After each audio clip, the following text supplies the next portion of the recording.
أعوذ بالله من الشيطان الرجيم হে আল্লাহ, আপনার কাছে বিতাড়িত শয়তান থেকে আশ্রয় প্রার্থনা করছি।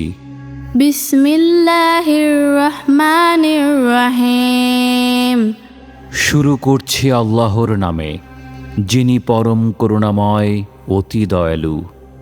تبت يدا أبي لهب وتب ধ্বংস হোক আবুল আহাবের দুই হাত, এবং ধ্বংস হোক সে নিজেও।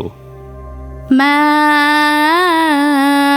أغنى عنه ماله وما كسب তার সম্পদ এবং যা সে উপার্জন করেছে তা তার কোনো কাজে আসবে না। سيصلى نارا ذات لهب অচিরেই সে অগ্নির লেলিহান শিখায় জ্বলবে।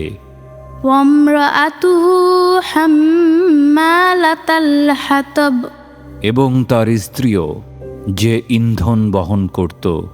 في جيدها حبل من مسد তার গলায় শক্ত পাকানো রশি থাকবে। সূরা লাহাব পবিত্র কুরআনের ১১১তম সূরা। এটি মক্কায় অবতীর্ণ হয়, যার আয়াত সংখ্যা ৫টি। এই সূরার মূল বিষয়বস্তু হল আল্লাহর নবী মুহাম্মদ সাল্লাল্লাহু আলাইহি ওয়াসাল্লামের ঘোর বিরোধী ও চাচা আবুল আহাবের ধ্বংস এবং তার স্ত্রীর শাস্তির ভবিষ্যৎবাণী। এটি এমন একটি সূরা যা ব্যক্তির কুফরি, শত্রুতা ও জুলুমের অনিবার্য ধ্বংসাত্মক পরিণতির এক চরম উদাহরণ হিসেবে বর্ণিত হয়েছে। এই সূরার মাধ্যমে আল্লাহ তাআলা একজন জীবিত ব্যক্তির নাম ধরে তাকে ধ্বংস বা জাহান্নামে যাওয়ার ঘোষণা দিয়েছেন, যা পবিত্র কুরআনে অত্যন্ত বিরল।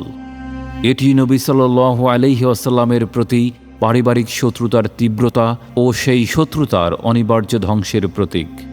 ইসলাম প্রচারের প্রাথমিক দিনগুলোতে আল্লাহ তাআলা তার নবী মুহাম্মদ সাল্লাল্লাহু আলাইহি ওয়াসাল্লামকে সাফা পর্বতে আরোহণ করে কুরাইশ গোত্রের সবাইকে একত্র করে প্রকাশ্য দাওয়াতের নির্দেশ দেন। নবী সাল্লাল্লাহু আলাইহি ওয়াসাল্লাম সবাইকে ডেকে যখন বললেন, যদি আমি তোমাদের বলি পর্বতের অপর প্রান্ত থেকে একদল শত্রু তোমাদের আক্রমণ করতে আসছে, তবে কি তোমরা বিশ্বাস করবে?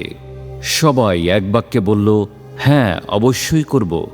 এরপর তিনি যখন আল্লাহর পক্ষ থেকে একমাত্র আল্লাহর ইবাদতের কথা বললেন এবং ভবিষ্যৎ শাস্তির ভয় দেখালেন, তখন তার আপন চাচা আবুল আহাব ইবনে আব্দুল মুত্তালিব অত্যন্ত ক্রোধের সাথে বলে উঠলেন, তোমার ধ্বংস হোক, এই জন্যই কি আমাদের একত্র করেছ?